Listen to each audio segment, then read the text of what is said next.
សូមធ្វើបាត់នមស្ការសង្ខេបជាមួយខ្ញុំបកណាទាំងអស់គ្នាសូមអនុមោទនាអ្នកមោតាសៈភគវៈតោអរហតោសម្មាសម្ពុទ្ធស្សៈអ្នកមោភគវៈតោអរហតោសម្មាសម្ពុទ្ធស្សៈអ្នកមោ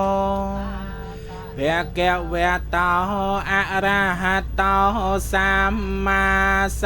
ម្ពុទ្ធសរិកិរិយាអ្នកមាសកាថ្វាយបង្គំនៃខ្ញុំចូលមានដល់ព្រះដ៏មានព្រះពីអង្គនោះព្រះអង្គជាព្រះអរហន្តដ៏ប្រសើរត្រង់ត្រាស់ដឹងនៅ